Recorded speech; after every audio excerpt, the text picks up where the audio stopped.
Chapter 2. The compass of quiet dawn had not yet made its promise when Leora woke to the hush that follows true rest. The somnia rocked in a way that made thoughts line up politely. Farron was already up, boiling water in a kettle that didn't need fire. It warmed itself on gratitude alone.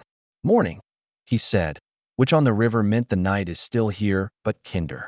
Leora touched the sea rose lantern at her chest. It pulsed once like a small hello.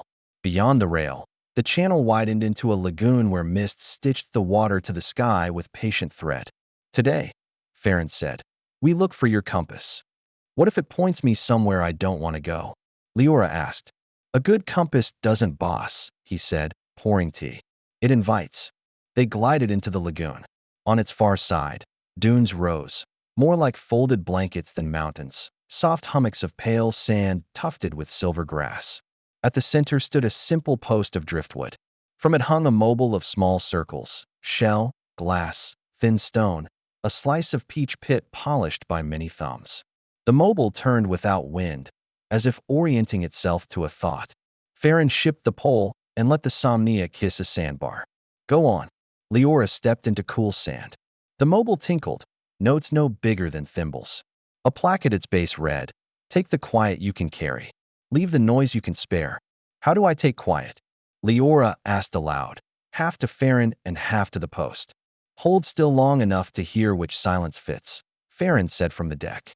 So she stood, palms open. At first, she heard ordinary hush, the sound of nothing speaking. Then, slowly, she began to notice types. The quiet of libraries, polite, wooden, of snowfall, thick, brave, of late kitchens, butter, chair leg, of someone waiting for forgiveness, held breath, open door. The mobile chimed whenever a silence drifted near. When it wasn't hers, the note slid away. A new quiet arrived, almost missed, the quiet of being understood without explanation. It tasted like tea you didn't have to sweeten and felt like returning a borrowed coat that still remembered your shoulders. The shell ring brightened. Leora reached up, and the ring came away in her hand. It was light, but when she set it on her palm, her heartbeat slowed, as if it had found its walking pace. She slipped the ring onto the cord of her lantern. The two hung together like old neighbors. "Good choice," Farron said. "Now the compass can speak without shouting." "Where is it?" Leora asked, suddenly excited. Farron tipped his hat toward the nearest dune. At its crest sat a small, round house, no larger than a fisherman's shed. Its roof was thatched with reeds, its door cut in an arch like the entrance to a story told to a child. A sign above the arch read simply, "Quiet inside." Leora climbed. The sand gave way the way worries do when you have time. She knocked on the arch out of habit. The door opened as if it had been expecting the knock and didn't want to make a fuss about it. Inside was a single room with shelves, a table, and a window that framed the lagoon like a painting you could breathe into. On the table lay a wooden circle, unmarked, with a single needle of brushed steel resting on its center point as if napping. Around it were 4 small bowls labeled in tidy script: stillness, curiosity, kindness, courage. A woman with hair the color of bread crust looked up from sweeping. "Welcome," she said, as if Leora were a regular returning after a week away. "I'm Ada. We tune compasses here." "I don't have one yet," Leora said. "Just this ring of quiet." Ada's eyes warmed. "That's the start. Compasses don't point without a quiet to listen through." She motioned to the table. "Let's build yours." Leora sat. Ada placed the wooden circle before her. It smelled faintly of cedar and something green after rain. "First question," Ada said. "When you're pulled in 4 directions, what you want, what others expect, what is easy, and what is kind, where do you wish to begin?" Leora looked at the bowls. Her hand hovered over kindness and courage, uncertain. Ada smiled without pushing. Leora remembered the spark Kia had returned to her lantern, the scarf she hadn't given, the new hinge oiled inside her. She poured a pinch from kindness onto the circle. The grains settled like tiny stars. "Second," Ada continued, "what helps you hear your own voice when other voices grow loud?" "Stillness," Leora said at once, and added a little. The needle quivered, then settled again. "Third," Ada said, "what keeps you moving when standing still is simply fear in a good disguise." Leora thought of the classmates' cold hands, of choices she'd postpone until they became someone else's problems. She poured a measure of courage. The needle lifted an eyelash's height. And last, Ada said, what turns your steps from task to curiosity? Leora smiled. Curiosity, she said, and dusted the last bowl.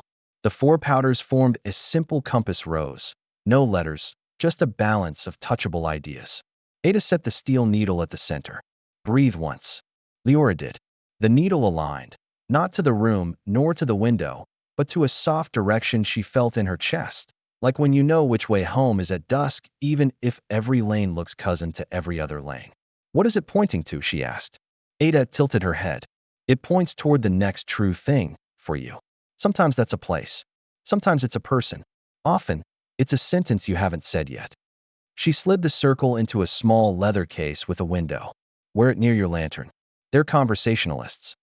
Leora fastened the case beside the willow ring. The needle steadied and then, with exquisite politeness, tugged. Not a command, an invitation. Where now? Farron asked from the doorway, hat in hand, as if entering a chapel. Leora glanced at the needle. It angled toward the lagoon. Not back where they'd come from, not straight ahead, but to a small seam in the mist where the water seemed to smile. The clock that sleeps, Ada guessed. You're due to rest from chasing minutes. Farron grinned. We all are. They thanked Ada. At the threshold, she placed something small into Leora's palm, a thumb-sized stone with a hole through its middle. For when time whistles at you like an impatient kettle, she said. Look through and remember how far the horizon is. Back aboard, the Somnia slid free. The compass's needle hummed against its window with the faintest thrill. The Sea Rose lantern tempered it, like a friend reminding another to speak softly in the library. Mist parted. Ahead, on a low island stitched with cobblestones, stood a tower with no clock face at all. Instead, shutters blinked like eyelids. As the Somnia neared, the tower yawned, and the island's bells, a family of round voices, rung once, sleepily, as if to say we're open, but let's not rush. Welcome to Naptide, Farron said, looping a line over a post carved into the shape of a pillow. They disembarked. Streets curved rather than met, and benches leaned toward each other, so conversations didn't have to cross the chill. Shops bore signs like crumbs of time, we save the good ones, and laces for loose hours. Children hopped between patches of sun, which were labeled politely. This one's warm enough for 2. At the base of the yawning tower, a warden dozed with a ledger on his lap. He woke the way cats do, fully, without apology. Visitors, he said, pleased. I'm Wren. Here, the clocks sleep, so people remember how to keep time in their bodies. He led them into a hall where clocks of every sort rested. Grandfather, cuckoo, carriage, digital, a wristwatch plump as a beetle. Each lay under a light blanket while a caretaker rubbed a little oil into their pride. When the clocks nap, Wren said, the town listens to the long rhythms. Bread takes the hours it needs. Children take the minutes they're handed and make capes of them. Work ends when the shoulders say so. How do people know when to meet? Leora asked. They say after the second yawn, or when shadows turn kind, or at the tea kettle's first whistle. And they show up, Wren said, smiling. Leora felt the compass nod. This, too, was a direction, away from the chase, toward accord. She closed her eyes and tried to feel minutes without counting them. The sensation was like standing in a tidal and letting waves measure you without claiming you. A boy slipped past with a bundle of sleeping pocket watches tied like a bouquet. He paused. Do you need a minute? He asked Leora solemnly, holding one out. She laughed. I think I have enough, thank you. He considered, then gave her a different watch. A small, tinny thing with a dent on its back. This one is for apologies you haven't made yet, he said, and darted away before she could answer. Farron and Wren exchanged the nod of men who liked each other's company without needing to narrate it. We'll be off before the tower wakes, Farron said. Take a slice of slow with you, Wren replied, tucking a folded card into Farron's pocket. For heavy days. Back on deck, the compass angled toward a new seam in the mist. The lantern glowed with a contentment that looked a lot like readiness. Leora held Ada's stone to her eye and peered through the hole. The horizon widened obediently. Somewhere beyond, she felt the hush of many unread books waiting for a breath to open them. The Library of Warm Mornings? she guessed. Farron set his hands on the pole. A fair next true thing. The Somnia turned, and the lagoon became a road again, and the mist arranged itself into curtains that would open when asked kindly. Liora pressed the tin watch the boy had given her. It did not tick. It simply warmed.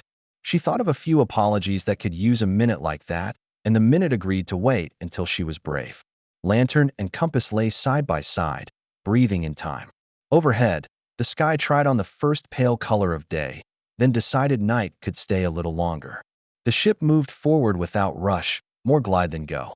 Liora leaned against the rail, calm as a held hand, and the river, delighted to be matched, carried them toward the next place that mattered.